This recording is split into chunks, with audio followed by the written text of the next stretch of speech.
Hi guys, James here from Meatster, and thank you for coming to watch another steak video with me. And today is a new cut of steak. I've never had it before. You might never have heard of it before. So I'm just going to explain a tiny bit about what it is.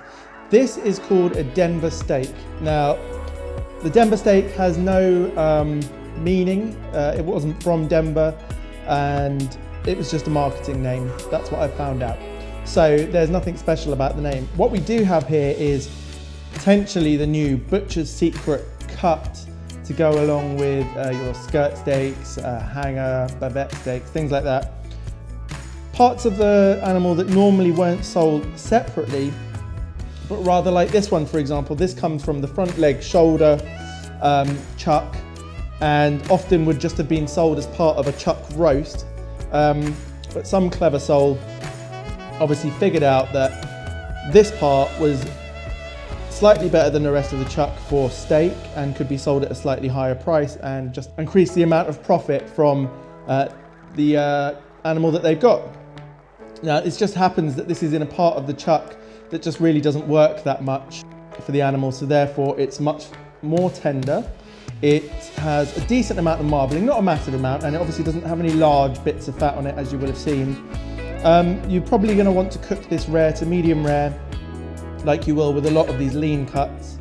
I'm expecting a taste a bit like bavette, so slightly on the irony side, not so rich as you know, like a ribeye, for example, because of the amount of fat, but also a slightly different flavour. If you've tasted these sub-primal cuts, you'll know that their flavour and texture is quite different from those of the prime cut. So what we've done today is with this little piece, it's been just pan fried, and this one has been barbecued, so the one on this side, and the one in the middle had some sous vide for about an hour and a half at 124, so really rare, and then barbecued on top of that. I just wanted to see what it was like to sous vide this piece, if it made much of a difference. So let's start with this pan fried part. Now, the grain is going in all different sorts of directions. Let's try cutting it this way first. Yeah, that's cut across the grain. You see we've got, let's use my fork properly, shall I?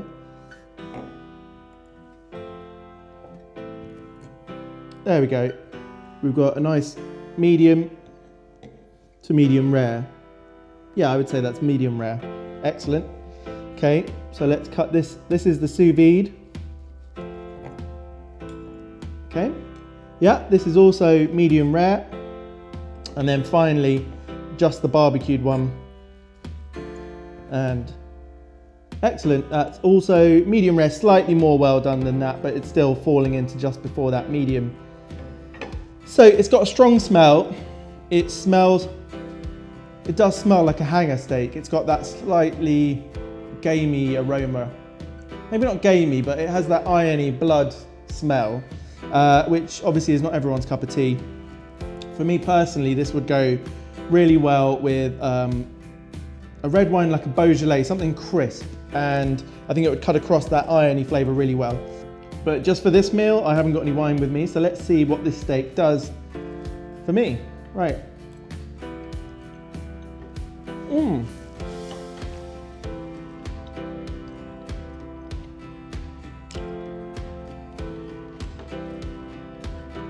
Wow, loads of flavour. Absolutely loads and loads of flavour. That was just pan fried with a little bit of olive oil on it. And oh, it's quite juicy. It's got a relatively firm sort of bite to it.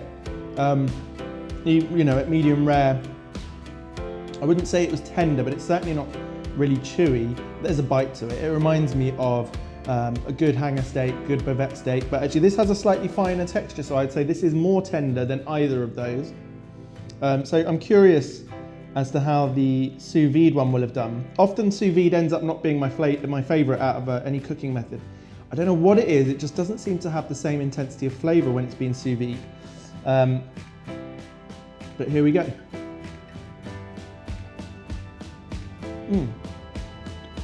And again, that seems to be the case. I don't know what it is about sous videing. It does something to the flavour. It's almost like it stews the juices that are in it as it's cooking it, and there's more of a more cooked flavour to the beef, even though it's medium rare. It doesn't hurt so much with the really fatty cuts, but with these lean ones, sous vide can, for me, give a slightly unpleasant, more metallic tang to the meat. But I would say the texture is slightly more tender than on here, but I prefer, so far, the pan-fried one. So what about the straight barbecue? Because often barbecue is my favourite way to go. Cheers. That smells good.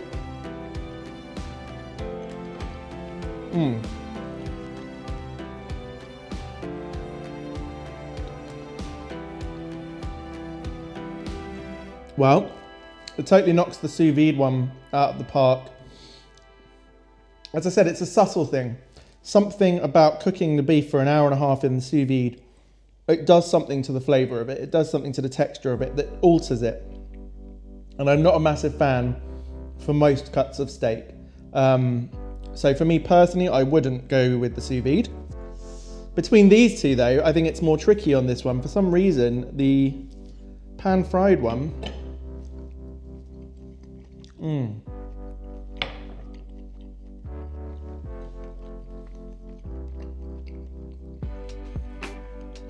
this pan-fried one just has a beautiful, beautiful flavour. It's quite sweet. There's none of the smokiness, obviously, from the barbecue. I just really like the flavour and texture of that one for some reason more today than I think the barbecue one. I'm just going to give it another quick try. Yeah. Both of these are really nice. So my first opinion about this cut of steak, the Denver steak, it fits nicely with the other butcher steaks. It gives you the same sort of satisfaction. If you know, sometimes I feel like having that more rustic sort of French bistro brasserie sort of steak with a simple vinaigrette salad, you know, maybe some bread, some olive oil, some decent but not too expensive wine that's maybe a little bit chilled, red wine with some crisp acidity and flavour going on. And then this fits perfectly, you know. I don't always want to have the most prime piece because, first of all, you don't want to get bored of the best stuff. And secondly, there's so much more variety in beef than a lot of people imagine. Now, hanger steak is my favourite of the butcher steaks, but it's quite hard to get hold of. There is only the same amount of pieces of Denver steak per carcass, I think, as hanger steak, but it's pretty cheap. These were 120 gram pieces, the big ones, so the sous vide one was a half piece, but for 120 grams it was about £3.28, so I think that's around $4. Now that might not actually be that cheap per kilo, but these only come as small pieces, so for someone who wants a little meal to themselves, I think it's a great, relatively lean and simple cut of beef that you can really enjoy. And I think it also works well to share with friends and family in the middle of the table when you're not being too fussy. And overall, I prefer it to normal chuck, normal skirt steak, let's say. And that's a really interesting new cut. I think there's probably a lot you can do with it in other ways in terms of marinating, giving it more flavor, making sandwiches, putting it in even potentially like tacos and wraps, or having it with a stir fry. I think if this is cut fine and just really quickly flash fried, it could be really, really delicious. So I suggest you could go and find some of this. Your own butcher may not be too aware of it, but you can always tell them where to get it in the cow. My butcher also wasn't aware. I got this online instead at farmerson.co.uk. There are other places doing it. So yeah, I recommend giving it a go. It's a really interesting piece of beef. Have it rare or medium rare, I suggest. Just give it a pan fry, maybe make some mushrooms or some onions with it. Really simple and delicious.